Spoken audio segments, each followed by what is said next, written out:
On the vast plains of southern England, where green fields stretch endlessly to the horizon, there rises a monument older than the pyramids of Egypt, older even than the written word itself.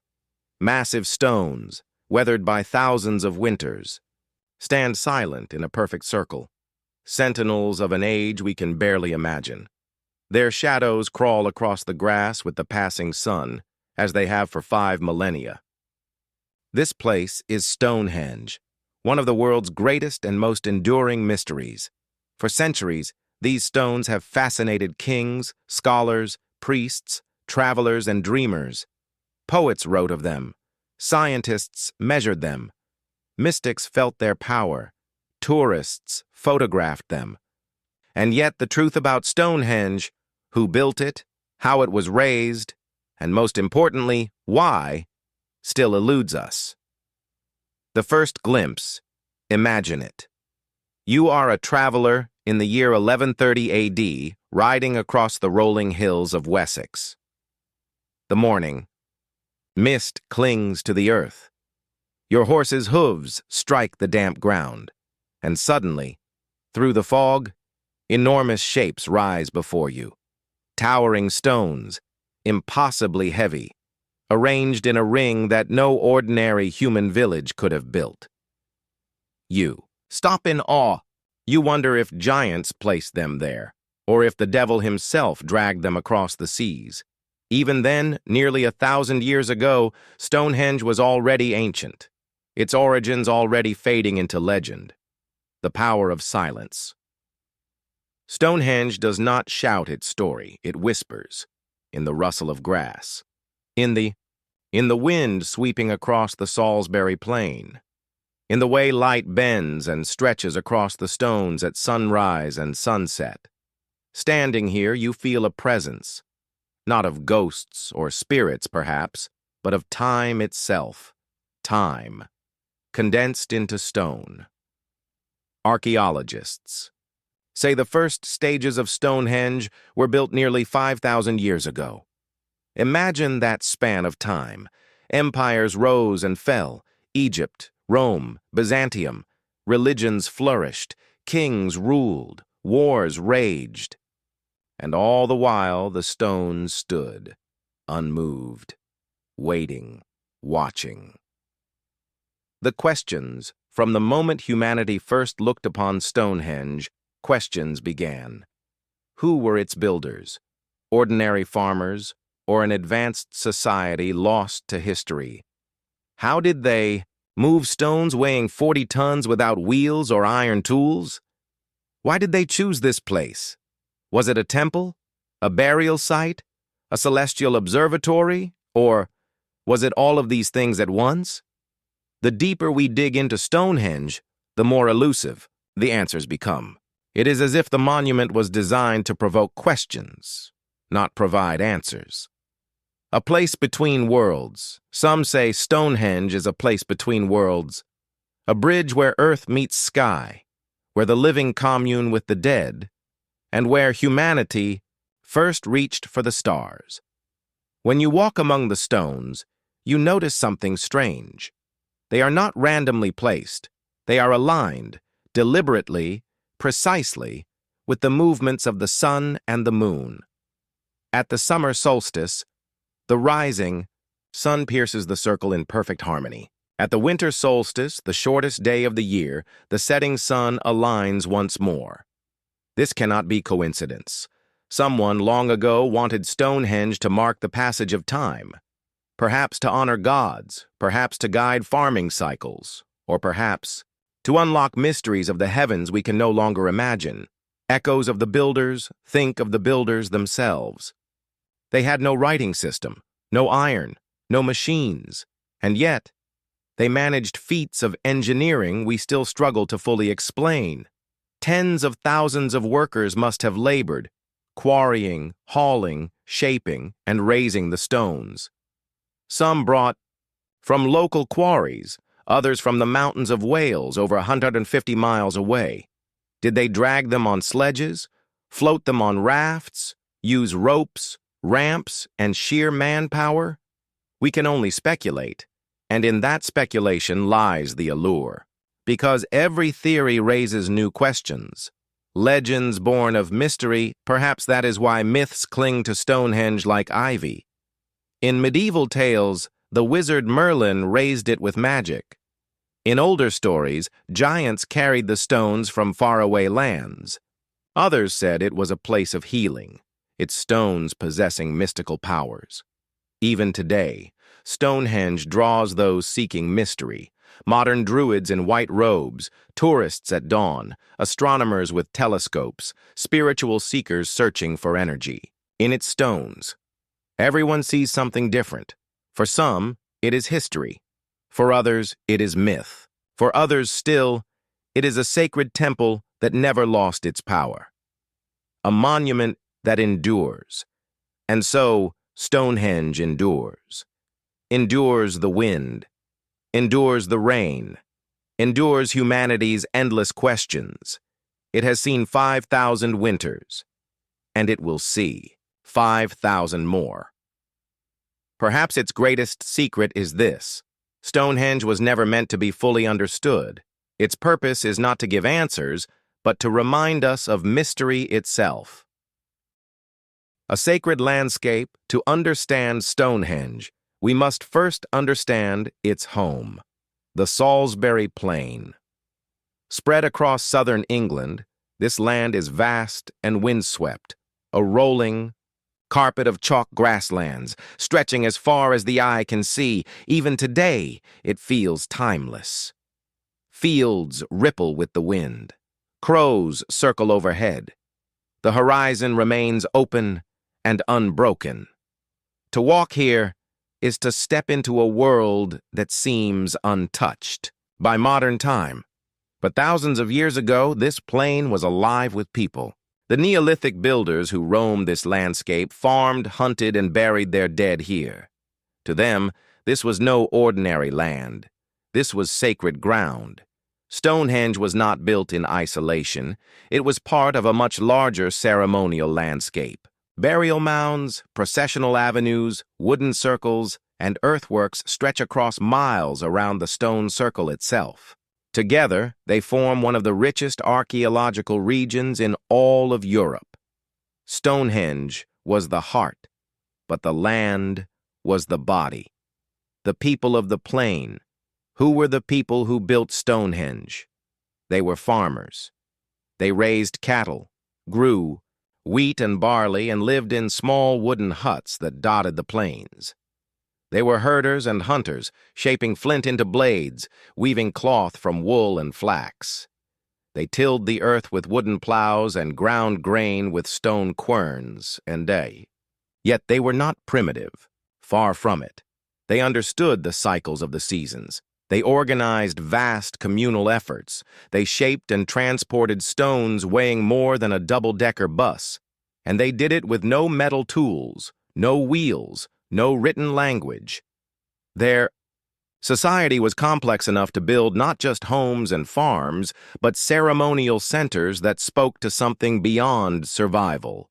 They invested enormous effort in monuments that served spiritual and cosmic purposes. These were people who dreamed of eternity. A landscape of monuments.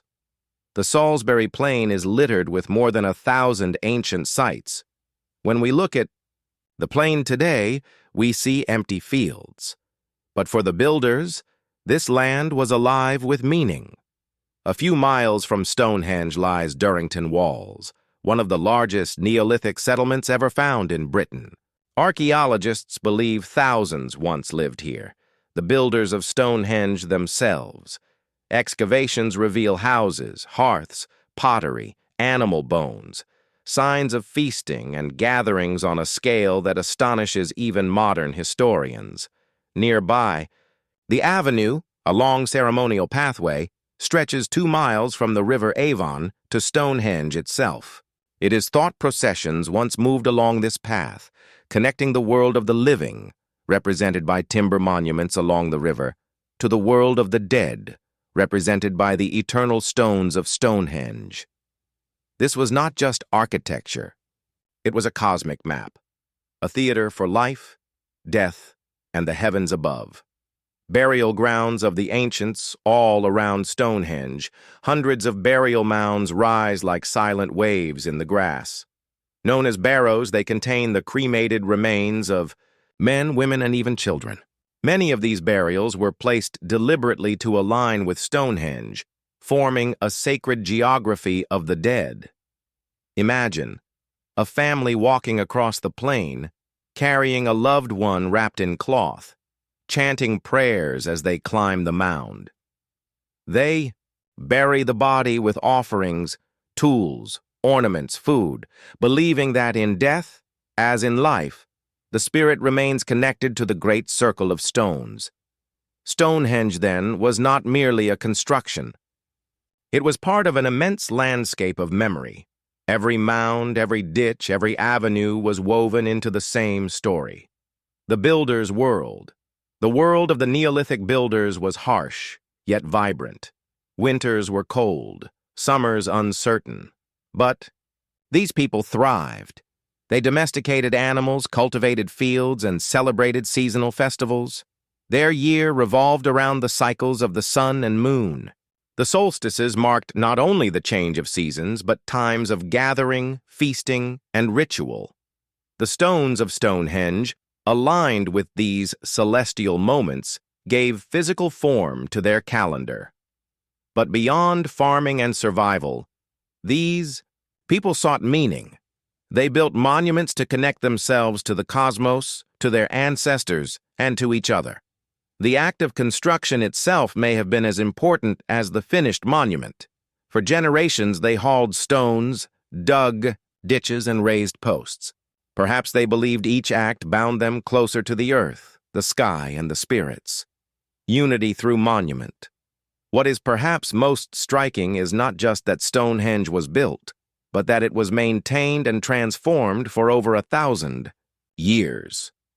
Imagine generations of people, separated by centuries, returning to the same site. Each new phase of construction, a renewal of purpose, a redeclaration of faith. Sons continuing the work of their fathers, daughters carrying traditions of their mothers, entire communities bound by a monument that transcended their lifetimes. This was not the work of a single king or ruler. It was the work of a people, an entire culture united around one great vision.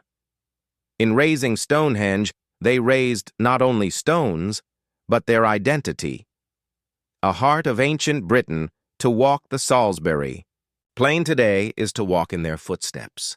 Beneath the soil, countless traces remain: tools, pottery, post holes, bones. Each fragment a whisper of the lives that once thrived here. But above all, Stonehenge remains the beating heart. A silent cathedral without walls, without roof, but filled with the sky itself. When the wind blows across the plain, one can almost hear the echo of those ancient builders, their footsteps, their voices, their chants rising in unison as ropes pulled and stones groaned upward, a chorus across time. This was their world, a world where earth and sky, life and death, people and gods were all connected, and at the center of it all stood Stonehenge.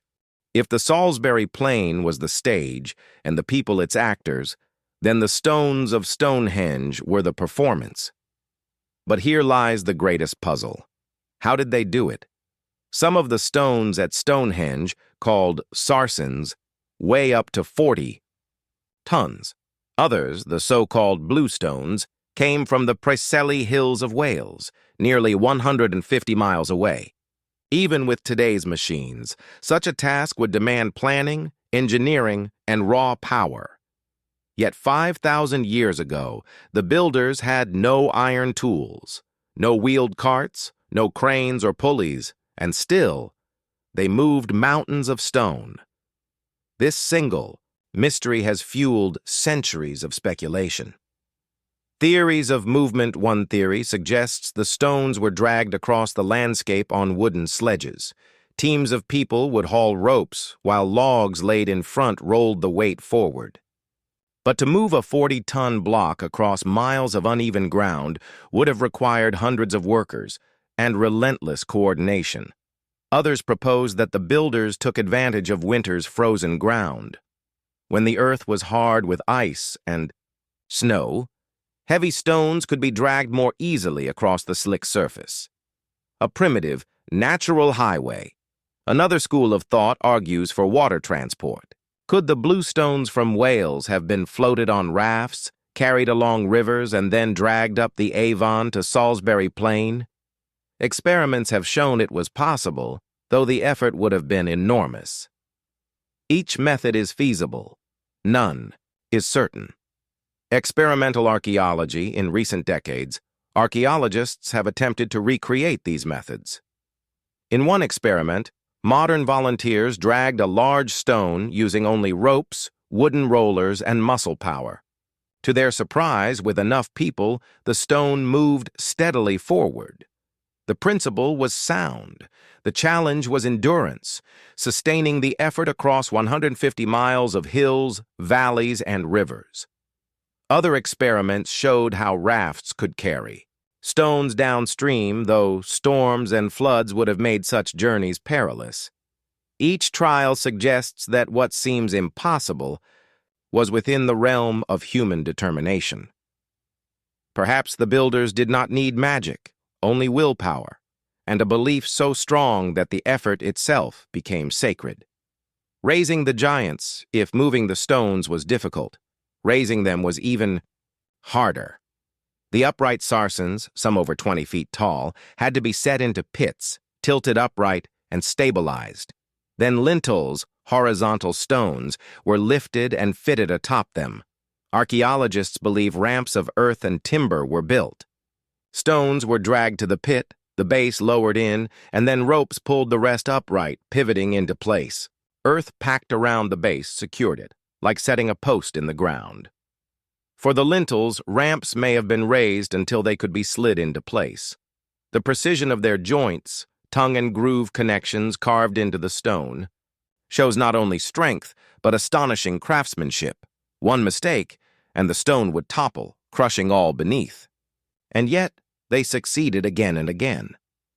Beyond human strength, some researchers argue that the sheer scale suggests organization far beyond a single tribe. Tens of thousands may have gathered. Not only men, but entire communities, women, children, elders. Feasts were held, animals slaughtered, fires lit.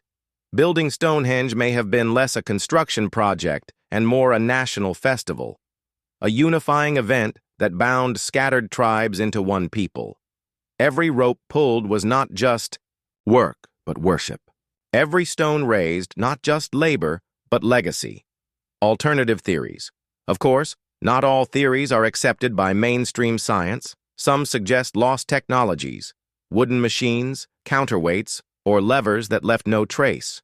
Others point to legends of giants or magic, proposing that our ancestors knew secrets we have forgotten. In the 1960s, one researcher even suggested that sound, powerful rhythms, and chanting could have been used to coordinate movement, or even lessen friction in mysterious ways.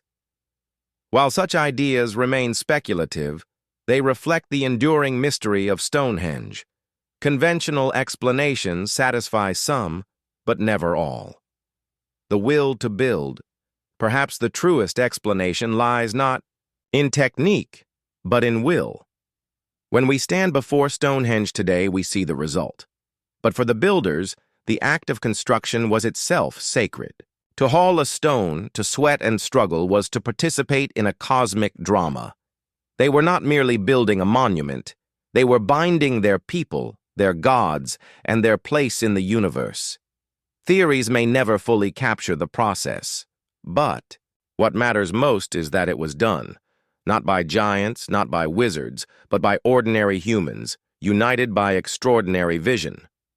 When you stand at Stonehenge on a clear night, the sky spreads overhead like a cathedral of stars. The Milky Way arcs across the horizon. The moon drifts slowly above the ancient stones. And in those moments, you feel it. Stonehenge is not only a monument of earth, it is a monument of sky. From the very beginning, the builders of Stonehenge seemed obsessed with the heavens. The stones are not randomly placed. They are aligned, carefully, precisely, to the movements of the sun and moon. This is no accident of chance. It is design. But why? What compelled people 5,000 years ago to link stone and star, earth and cosmos? The summer solstice. Each year, on the longest day of the year, something extraordinary happens. At dawn, the first rays of sunlight break across the horizon, and they pass perfectly through the center of Stonehenge. The sun rises in direct alignment with the so-called heel stone, a massive outlier positioned just outside the circle. The effect is breathtaking. The monument comes alive. Light and stone merge into a single cosmic event. For the builders, this was no coincidence. This was purpose. The summer solstice may have marked the triumph of light, the high point of the sun's power, a celebration of life and fertility. Even today, thousands gather at Stonehenge on midsummer's morning to watch. The sun rise in perfect harmony with the stones. They cheer, they dance, they feel connected to something eternal. And in that moment, they experience what the builders themselves may have felt millennia ago: awe. The winter solstice. But if the summer solstice marked life, the winter solstice marked death. On the shortest day of the year, as the sun set into the horizon, its rays aligned once more with Stonehenge. For a people dependent on the land, winter was a season of fear. Darkness lengthened, crops withered, livestock weakened. Survival was uncertain, and so perhaps the winter solstice was the most sacred of all, a time to honor ancestors, to feast, to light fires against the long night. The alignment of the sun's setting rays may have symbolized rebirth, the promise that light would return, that spring would come again. Archaeologists have found evidence of great midwinter feasts at nearby Durrington walls, massive gatherings where animals were slaughtered and shared. People may have journeyed across Britain to witness the solstice, to commune, to celebrate survival itself. Stonehenge was not just a calendar. It was a theater of cosmic hope, the lunar connection. But Stonehenge was not only solar, it was lunar. The Iazi stones align with major lunar standstills, rare points in the moon's cycle, occurring only once every 18.6 years. At these times, the moon rises and sets at its most extreme points on the horizon. This means the builders of Stonehenge were not only watching the sun, they were tracking the far more complex dance of the moon. To understand such cycles required generations of observation, careful memory, an inherited science passed from parent to child, priest to priest. Why? Perhaps to predict eclipses, to mark tides, to synchronize rituals with celestial events, or perhaps simply to honor the moon as a deity, a twin to the sun, governing the rhythms of night as the sun governed the day. The cosmic calendar put. Together, the alignment suggests Stonehenge was a kind of cosmic calendar, a tool for marking time, seasons, and celestial cycles. For a farming people, knowing when to sow and when to harvest was life itself. The stones may have provided certainty in an uncertain world. The solstices marked turning points, guiding agricultural cycles, ritual feasts, and social gatherings. But perhaps there was more. When we look at Stonehenge, we see not only practicality, but symbolism. The circle of stones mirrors the circle of the heavens. The rising and setting sun framed between stones mirrors the eternal rhythm of light and dark, life and death. This was not just science. It was spirituality written in stone. A place of ceremony, imagine the scene. The night before the summer solstice. Fires burn on the plain, drums echo, thousands gather, chanting prayers as the stars wheel overhead. Shamans in painted robes raise their arms to the sky. And then, as dawn breaks, a hush falls. The crowd watches in silence as the sun rises. perfectly framed. In that moment, earth and sky connect. The builders, the worshippers, the entire community feel bound to something larger than themselves, to the cosmos, to the gods, to eternity.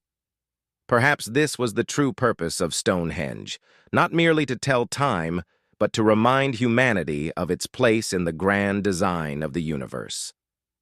Science meets, mystery modern scientists have mapped the alignments with precision.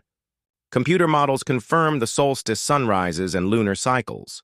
Archaeologists have measured post holes, ditches, and even hidden stones that reinforce the idea of celestial planning.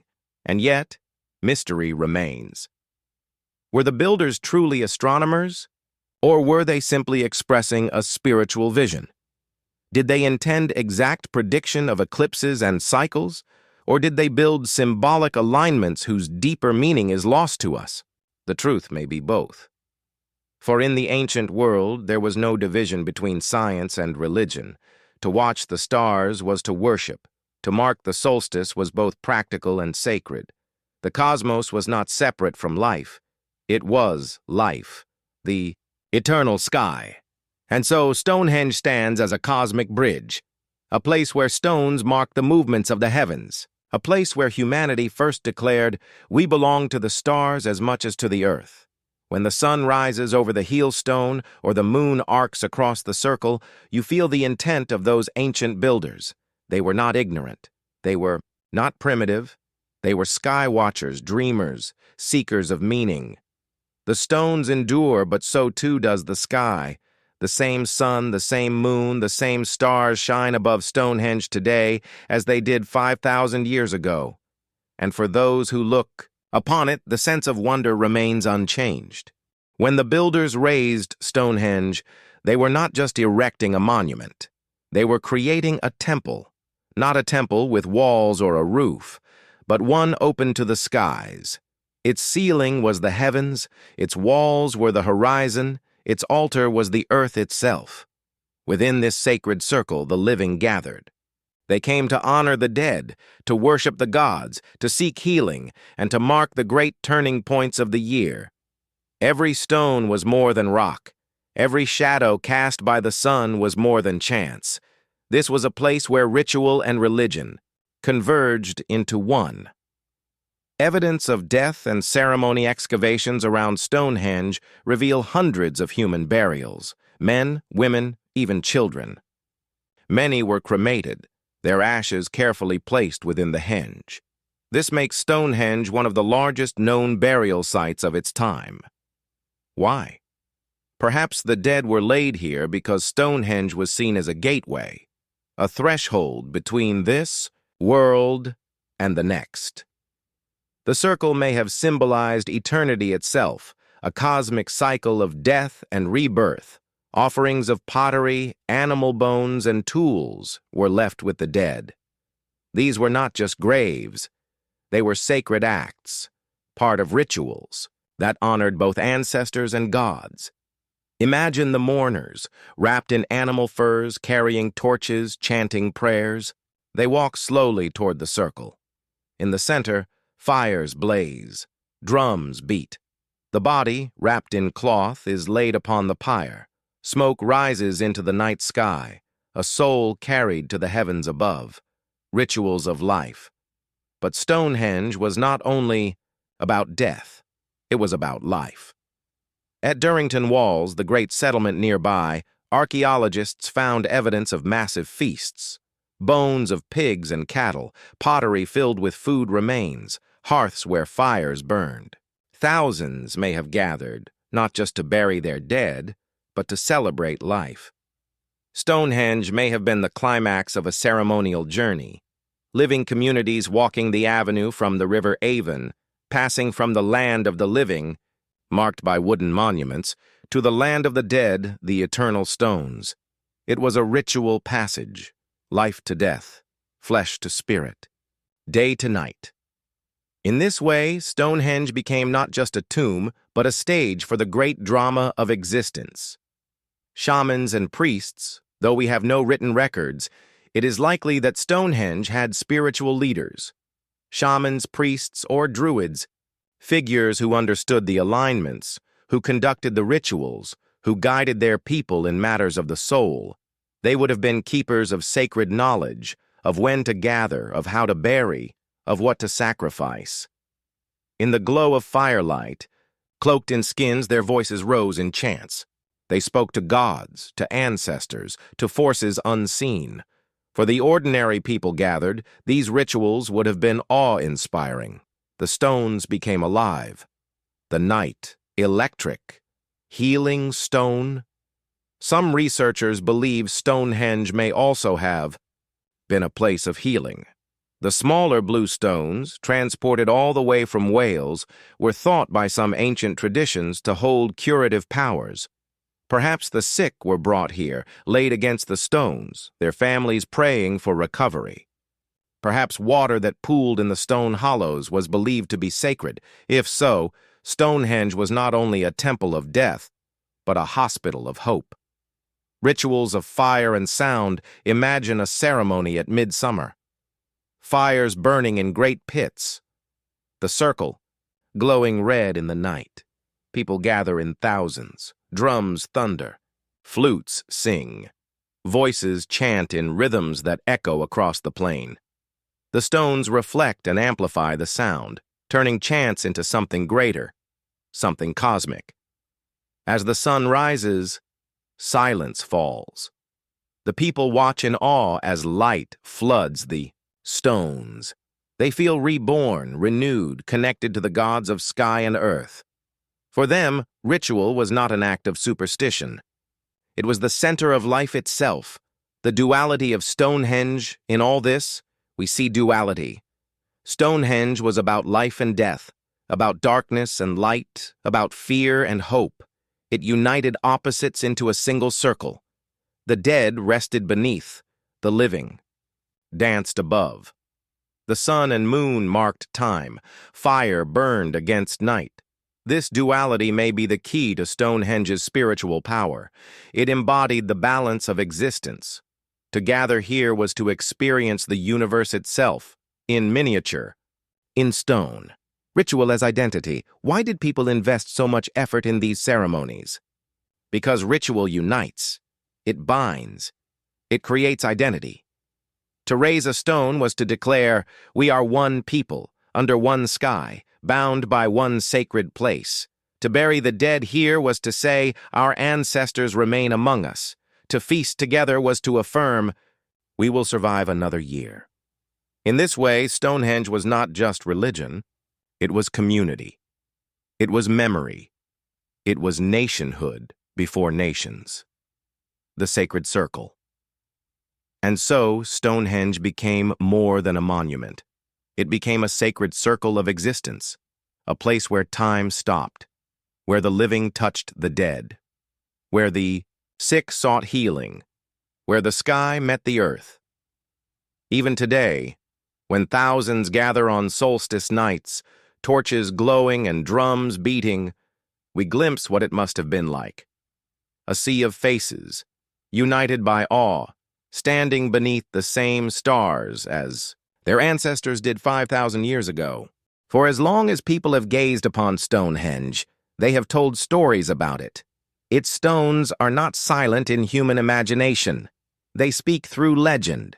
From medieval monks to modern mystics, from bards to chroniclers, every generation has wrapped Stonehenge in myths. Myths that sought to answer what history could not. Who built it and why? If the stones could not give answers, stories would, and those stories live on.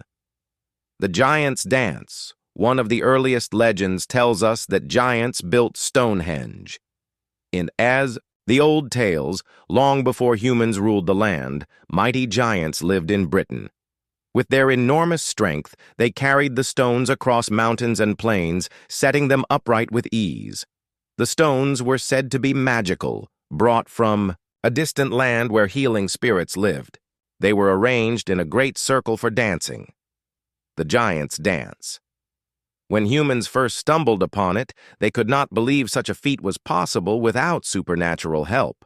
And so, the tale of giants was born. Imagine it. Enormous figures, striding across the plain, laughter shaking the earth, lifting stones as if they were pebbles, arranging them into a circle of power. The image is fantastical, but it shows us one truth. For early people, Stonehenge felt larger than life. Merlin, the magician. Perhaps the most famous legend ties Stonehenge to Merlin, the wizard of King Arthur. According to Geoffrey of Monmouth, writing in the 12th century, Stonehenge was originally built in Ireland. Its stones were said to have healing powers. When a great king of Britain wished for a monument to honor his slain warriors, Merlin used his sorcery to move the stones across the sea and set them on Salisbury Plain. With a wave of his staff, the stones lifted into the air, floating over water, settling gently into place. This tale blended myth with national pride. It made Stonehenge not just a monument but part of the great Arthurian cycle, a symbol of British identity. And though scholars dismiss it, the story lingers. Even now, many visitors to Stonehenge whisper Merlin's name as they walk among the stones. The Devil's Trick, another tale, paints a darker picture. Some said the devil himself built Stonehenge. He stole the stones from an old woman, carrying them across the land. When asked how such massive stones could have been moved, the devil laughed. "You'll never know." But one stone fell from his grasp, striking a monk and crushing him. That stone, legend claims, still bears the mark of blood. This tale shows another side of human imagination. Where wonder turns to fear, the unknown becomes the devil's work. Stonehenge, then, was not only a place of awe, but also of dread. Druids and the sacred grove. By the 17th and 18th centuries, another legend took hold. Scholars and romantics declared that Stonehenge was built by the Druids. The priestly class of ancient Celtic society, the Druids were said to worship the sun, moon, and oak groves.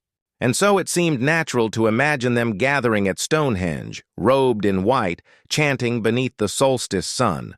Although archaeology later proved Stonehenge predated the Druids by more than 1,000 years, the image stuck. Even today, modern Druids gather at Stonehenge on midsummer's morning, raising their arms to the rising sun, keeping the legend alive. Healing stones and magical power. Many legends claim that Stonehenge's stones themselves were magical. Some said they had been brought from Africa by giants. Others that they came from a land of fairies, where every stone could heal wounds and cure sickness. Travelers touched the stones, hoping for fertility, luck, or strength. Some chipped away small pieces, carrying them home as charms. The idea of healing stones reflects a truth. Stonehenge has always felt alive to people. More than mere rock, it seemed to radiate energy, mystery, and power. A place of fairy folklore also tied Stonehenge to the fairy folk. In some stories, the stones danced at night, circling under the moonlight. In others, fairies built Stonehenge as a portal between worlds, a doorway to realms unseen. Travelers who lingered too long among the stones risked being whisked away, never to return. Such tales remind us that for rural people, Stonehenge was never just stone. It was enchantment made visible. Legends across time. What do these myths tell us? They tell us that people have always sought meaning, that Stonehenge was too vast, too strange, too powerful to be left unexplained. If archaeology gave no answer, imagination filled the gap. Giants, wizards, devils, druids, fairies. Each generation projected its own fears, hopes, and beliefs onto the stones. Stonehenge became a mirror of human imagination. Myths as memory. And perhaps within the legends, fragments of truth survive. Maybe. The idea of magical healing stones echoes the belief that blue stones from Wales held curative power. Maybe the tale of Merlin transporting stones remembers the real journey of blue stones carried across rivers and plains. Maybe the idea of solstice, Rituals reflects genuine ancient ceremonies of sun and moon. Myths may not be history, but they are memory. Memory reshaped by time, by storytelling, by the human need to wonder. The eternal storyteller. Even today, the myths continue. Tourists tell ghost stories. New Age seekers speak of energy fields and ley lines. Poets imagine Stonehenge as a gateway to other worlds. In every age, Stonehenge inspires new legends. It is not only an ancient ruin, it is an eternal storyteller. For thousands of years, Stonehenge stood in silence. Generations passed, kings rose and fell, empires expanded and collapsed, and the stones watched. But in the modern age, humanity sought more than legends. It sought answers, and to find them, we began to dig. From the first antiquarians of the 1600s to the high-tech archaeologists of today, Stonehenge has been studied more than almost any monument on Earth. Each excavation has peeled back a layer of mystery, and yet, paradoxically, revealed how much remains unknown. The antiquarians, in the 17th century, men like John Aubrey and William Stukeley visited Stonehenge, carefully sketching its shape. They were among the first to propose that the stones were aligned with the solstices and that Stonehenge might once have been used for astronomical or religious purposes. Stukeley, fascinated with the druids, declared Stonehenge a temple of the ancient Celtic priests. His ideas were wrong, but his passion kept the monument alive in the public imagination. These antiquarians laid the foundation. They showed that Stonehenge deserved to be studied, not ignored. The first digs by the late 1800s, excavation began in earnest. Holes were dug, stones re-erected, and fragments collected. Unfortunately, many early digs caused damage, disturbing the fragile archaeology, yet they revealed vital clues. Burnt bones, pottery shards, flint tools, all hinted at Stonehenge's role as a site of ceremony and burial. 20th century science. In the 20th century, science brought new methods. Radiocarbon dating allowed archaeologists to establish a timeline. They discovered that Stonehenge was built in stages, beginning as a simple earthwork around 3000 BC, with the Great Sarsen stones erected centuries later. This meant Stonehenge was not a single act of creation, but a project spanning over 1,000 years, a monument continually rebuilt, reimagined, and revered. Excavations also revealed the origin of the Bluestones, the Preseli Hills of Wales. This confirmed the incredible journey those stones made, carried across more than 150 miles of rugged landscape. The Amesbury Archer. In 2002, archaeologists discovered the grave of the so-called Amesbury Archer, just 3 miles from Stonehenge. Buried around 2300 BC, he was found with copper knives, gold ornaments, and stone wrist guards, the richest burial of his time in Britain. Analysis of his teeth showed he was not local. He may have come from the Alps. This suggested that Stonehenge was a place of importance not just to local tribes, but to people across Europe. A site of pilgrimage, hidden structures. In recent years, technology has transformed Stonehenge archaeology. Ground-penetrating radar, magnetometry, and LiDAR scanning have revealed a hidden world beneath the plain. Beneath the grass lie traces of pits, post holes, and long-lost monuments. Nearby lies the Superhenge at Durrington Walls, where giant timbers once stood. Other discoveries suggest vast ceremonial complexes stretching for miles. Stonehenge was not alone. It was the centerpiece of an entire sacred landscape. Science and astronomy computer modeling has confirmed the solstice alignments. Astronomers have mapped how the stones framed sunrises, sunsets, and lunar extremes. Some researchers argue that Stonehenge could predict eclipses. Others see it as a vast calendar, tracking both solar and lunar cycles. While debate continues, one thing is clear: the builders understood the sky with astonishing sophistication. DNA and isotopes, modern science has gone even deeper. By analyzing ancient bones, scientists have learned about the people themselves. DNA studies show connections between Neolithic Britain and continental Europe. Isotope analysis of teeth reveals where individuals grew up, what they ate, and even how far they traveled. Some buried at Stonehenge came from hundreds of miles away. This supports the idea that Stonehenge was a place of pilgrimage, a sacred destination drawing people from across the ancient world. The ongoing mystery. And yet, even with all our science, we are still left with questions. We know when Stonehenge was built. We know how stones might have been moved. We know some who came here, lived here, and died here. But we do not know the ultimate why. Was it religion, healing, astronomy, unity? All of these, or something beyond imagination. Science answers pieces of the puzzle, but the full picture remains hidden. Guardians of the stones today, archaeologists continue to work carefully, balancing discovery with preservation. Every dig risks destroying fragile evidence. So technology increasingly replaces spades, non-invasive scanning, 3D modeling, computer simulations. Stonehenge is a World Heritage Site protected not only by Britain but by all humanity. Its guardians seek to preserve the mystery even as they explore it, and as long as people gaze upon its stones, new questions will always arise. For thousands of years, Stonehenge stood in silence.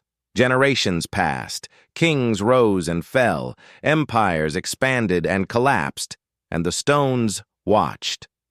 But in the modern age, humanity sought more than legends. It sought answers. And to find them, we began to dig. From the first antiquarians of the 1600s to the high-tech archaeologists of today, Stonehenge has been studied more than almost any monument on Earth. Each excavation has peeled back a layer of mystery, and yet, paradoxically, revealed how much remains unknown. The antiquarians, in the 17th century, men like John Aubrey and William Stukeley, visited Stonehenge, carefully sketching its shape. They were among the first to propose that the stones were aligned with the solstices, and that Stonehenge might once have been used for astronomical or religious purposes. Stukeley, fascinated with the druids, declared Stonehenge a temple of the ancient Celtic priests. His ideas were wrong, but his passion kept the monument alive in the public imagination. These antiquarians laid the foundation. They showed that Stonehenge deserved to be studied, not ignored. The first digs by the late 1800s, excavation began in earnest. Holes were dug, stones re-erected, and fragments collected. Unfortunately, many early digs caused damage, disturbing the fragile archaeology. Yet they revealed vital clues: burnt bones, pottery shards, flint tools, all hinted at Stonehenge's role as a site of ceremony and burial. 20th century science. In the 20th century, science brought new methods. Radiocarbon dating allowed archaeologists to establish a timeline. They discovered that Stonehenge was built in stages, beginning as a simple earthwork around 3000 BC, with the great sarsen stones erected centuries later. This meant Stonehenge was not a single act of creation, but a project spanning over 1,000 years, a monument continually rebuilt, reimagined, and revered. Excavations also revealed the origin of the bluestones, the Preseli Hills of Wales. This confirmed the incredible journey those stones made, carried across more than 150 miles of rugged landscape. The Amesbury Archer in 2002, archaeologists discovered the grave of the so-called Amesbury Archer, just 3 miles from Stonehenge. Buried around 2300 BC, he was found with copper knives, gold ornaments, and stone wrist guards, the richest burial of his time in Britain. Analysis of his teeth showed he was not local. He may have come from the Alps. This suggested that Stonehenge was a place of importance not just to local tribes, but to people across Europe, a site of pilgrimage. Hidden structures in recent years, technology has transformed Stonehenge archaeology. Ground-penetrating radar, magnetometry, and LiDAR scanning have revealed a hidden world beneath the plain. Beneath the grass lie traces of pits, post holes, and long-lost monuments. Nearby lies the Superhenge at Durrington Walls, where giant timbers once stood. Other discoveries suggest vast ceremonial complexes stretching for miles. Stonehenge was not alone. It was the centerpiece of an entire sacred landscape. Science and astronomy computer modeling has confirmed the solstice alignments. Astronomers have mapped how the stones framed sunrises, sunsets, and lunar extremes. Some researchers argue that Stonehenge could predict eclipses. Others see it as a vast calendar, tracking both solar and lunar cycles. While debate continues, one thing is clear. The builders understood the sky with astonishing sophistication. DNA and isotopes, modern science has gone even deeper. By analyzing ancient bones, scientists have learned about the people themselves. DNA studies show connections between Neolithic Britain and continental Europe. Isotope analysis of teeth reveals where individuals grew up, what they ate, and even how far they traveled. Some buried at Stonehenge came from hundreds of miles away. This supports the idea that Stonehenge was a place of pilgrimage, a sacred destination, drawing people from across the ancient world, the ongoing mystery. And yet, even with all our science, we are still left with questions. We know when Stonehenge was built. We know how stones might have been moved. We know some who came here, lived here, and died here. But we do not know the ultimate why.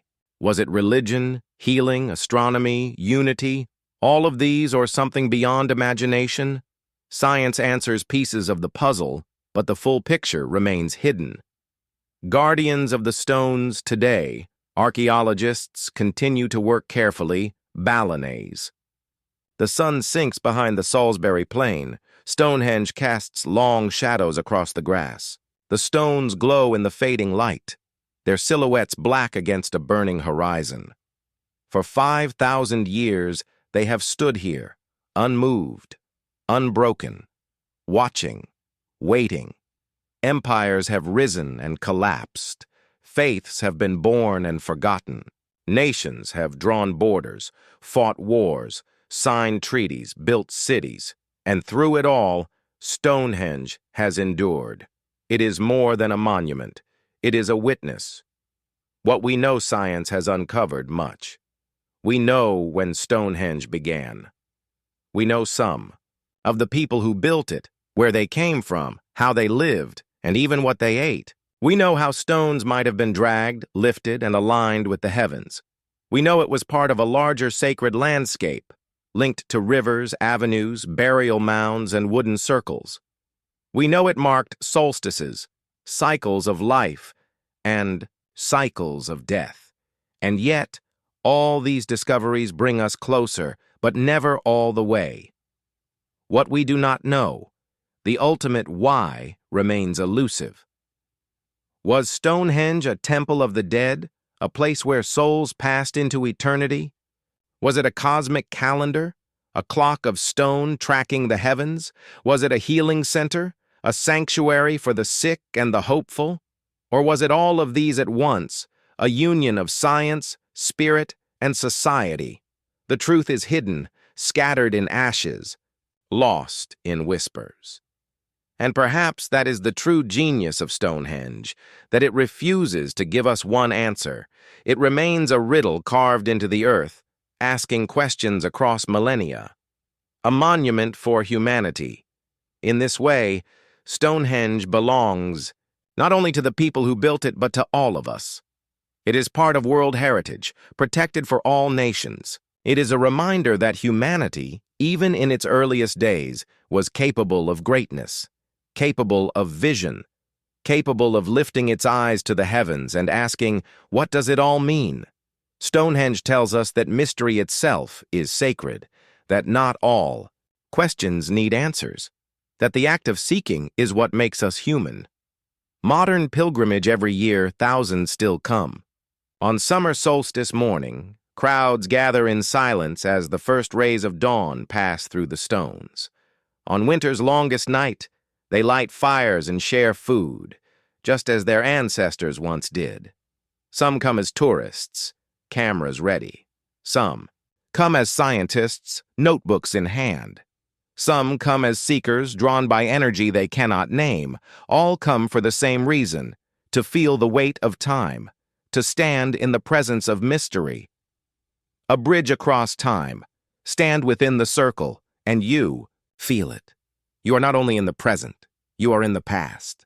You are with the farmers who hauled the stones, with the priests who chanted, with the mourners who buried their dead. You are with the legends, giants, Merlin, druids. You are with the scientists who measured, dug, and dreamed. Stonehenge connects us all. Across centuries, across cultures, across beliefs, it is a bridge of stone across time, the eternal mystery. And so, as the light fades, one truth remains.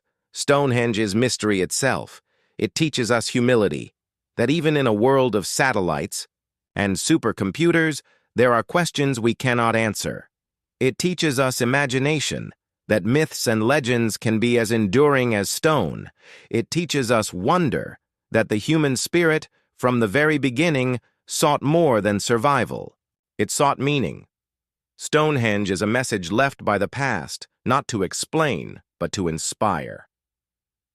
Closing words. Narrator slows, voice soft, reverent. 5,000 years ago, hands lifted stones into place, feet marched across the plain, voices rose in chant. Firelight danced against stone. They built more than a monument. They built a memory. They built a question, and that question still stands today. Stonehenge is not only Britain's, it is the world's. It belongs not to the past, but to the future. As the sun rises and sets, as shadows lengthen and fade, the stones endure. Silent, patient, eternal. Guardians of a mystery that may never be solved. Ting discovery with preservation. Every dig risks destroying fragile evidence. So technology increasingly replaces spades. Non-invasive scanning, 3D modeling, computer simulations. Stonehenge is a World Heritage Site, protected not only by Britain, but by all humanity. Its guardians seek to preserve the mystery, even as they explore it. And as long as people gaze upon its stones, new questions will always arise.